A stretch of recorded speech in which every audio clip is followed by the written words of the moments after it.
GST पर confusion. चलिए बताते हैं कैसे समझे पुरानी कारों पर जीएसटी का नियम। नमस्कार, देश ऑनलाइन में आपका स्वागत है। अब कंफ्यूजन इस बात को लेकर है कि पुरानी कार नुकसान में भी बेचने पर क्या टैक्स लगेगा। क्या कोई भी पुरानी कार खरीदने बेचने पर आम आदमी को भी 18% जीएसटी देना पड़ेगा। सोशल मीडिया के इस दौर में जितनी तेजी आम आदमी को जागरूक करने वाली खबरें फैलती हैं, उससे ज्यादा तेजी से अफवाहें फैलती हैं। ऐसी ही एक भ्रामक खबर पुरानी और यूज्ड कार पर जीएसटी को लेकर चल रही है। अब अगर किसी से ये कहा जाए कि आप नुकसान में भी कार बेचेंगे, उस पर भी 18% जीएसटी देना पड़ेगा, तो उसका जवाब होगा, ये नियम तो बिल्कुल गलत है।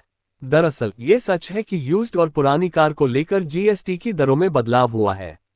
पहले 12% लगता था, अब उसे बढ़ाकर 18% कर दिया गया है।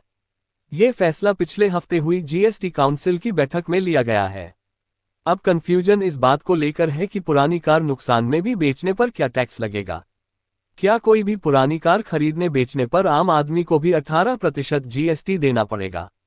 क्या पुरानी इलेक्ट्रिक गाड़ियों की खरीद बिक्री पर 18% टैक्स देना पड़ेगा।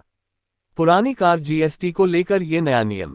अब आपको सबसे पहले उस खबर के बारे में बताते हैं जो बिल्कुल फर्जी है, जिसमें कहा जा रहा है कि पुरानी कार की खरीद और बिक्री की मार्जिन पर 18% जीएसटी लागू होगा।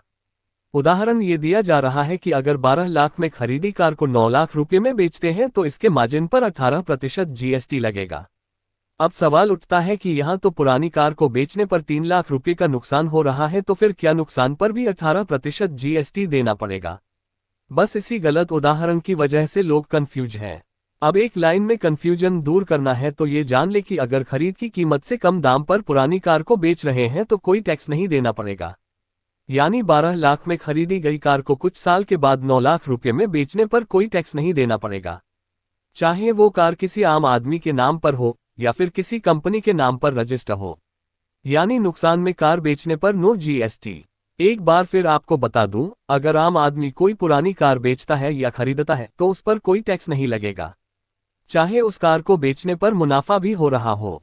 उदाहरण से समझते हैं, पंकज ने कोई पुरानी कार 1 लाख रुपये में खरीदी और कुछ समय बाद उसे 1.50 लाख रुपये में बेच दी। इस पर पंकज को 50,000 रुपये का मुनाफा हो रहा है। लेकिन जीएसटी का रूल कहता है कि पंकज को 1 रुपये जीएसटी नहीं लगेगा। अब आइए जानते हैं कहां टैक्स लगेगा और किसे टैक्स लगेगा। दरअसल जीएसटी काउंसिल ने अपनी 55वीं बैठक में पुरानी कारों पर जीएसटी को 12% से बढ़ाकर 18% कर दिया। इससे पहले 1200 सीसी और 4000 मी तक की लंबाई वाली पुरानी कारों पर 12% जीएसटी लगता था। इसमें ईवीएस और अन्य वाहन भी शामिल किए गए हैं। लेकिन ये सिर्फ जीएसटी रजिस्टर्ड यूज्ड कार का बिजनेस करने वालों पर ही लागू होगा। इसका मतलब है कि आम आदमी के कार बेचने पर यह नियम लागू नहीं होगा। अब सवाल उठता है कि क्या नुकसान में भी कार बेचने पर लगेगा जीएसटी। इस सवाल को भी स्पष्ट करते हुए कहा गया है कि अगर कोई यूज्ड कार बिजनेस करने वाला व्यक्ति जो जीएसटी रजिस्टर्ड है इसे बेचता है और उसे घाटा होता है, यानी वह नुकसान में कार बेचता है, तो उसे जीएसटी नहीं देना होगा। किस पर लगेगा ये जीएसटी? सरकार ने स्पष्ट करते हुए कहा कि केवल उन पर ये जीएसटी रेट लगाया जाएगा जो इस्तेमाल किए गए कारों को खरीदने और बेचने का बिजनेस करते हैं। शर्त है कि उन्हें जीएसटी रजिस्टर्ड होना जरूरी है। यानी यूज्ड व्हीकल बेचने वाली कंपनियां स्पिनी, कार ट्रेड, कार देखो, कार 24 को 18% जीएसटी चुकाना होगा। लेकिन इनको भी केवल प्रॉफिट मार्जिन पर टैक्स देना होगा। उदाहरण से समझते हैं, अगर आपने अपनी पुरानी कार का ट्रेड को 5 लाख रुपये में बेच दी, इस पर आपको कोई जीएसटी नहीं देना पड़ेगा।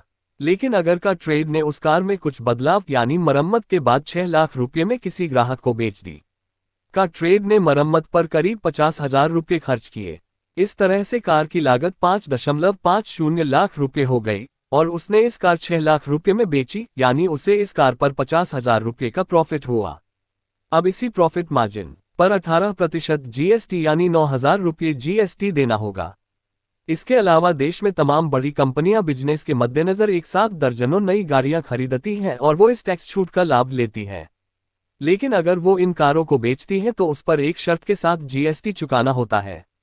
नियम के मुताबिक अगर एक्स कंपनी एक साथ 10 गाड़ियां खरीदती है और उसकी कीमत 1 करोड़ रुपये रहती है, कंपनी जब ये कारें खरीदती है फिर टैक्स फाइलिंग के दौरान 1 करोड़ का बिल दिखाकर उस पर टैक्स छूट लेती है। अब सवाल उठता है कि फिर टैक्स कब देना होगा। नियम के मुताबिक एक्स कंपनी ने जो 10 गाड़ियां खरीदी थी उसकी कीमत अगले साल निश्चित तौर पर घटेगी। अगर कंपनी टैक्स फाइलिंग में बता रही है कि उन गाड़ियों की कीमत अब 20% डिप्रिशिएट के साथ 80 लाख रुपये रह गई है, लेकिन उसी साल अगर कंपनी ये गाड़ियां किसी वेंडर को 85 लाख रुपये में बेच देती है तो फिर कंपनी को 5 लाख रुपये की प्रॉफिट मार्जिन पर 18% जीएसटी देना होगा।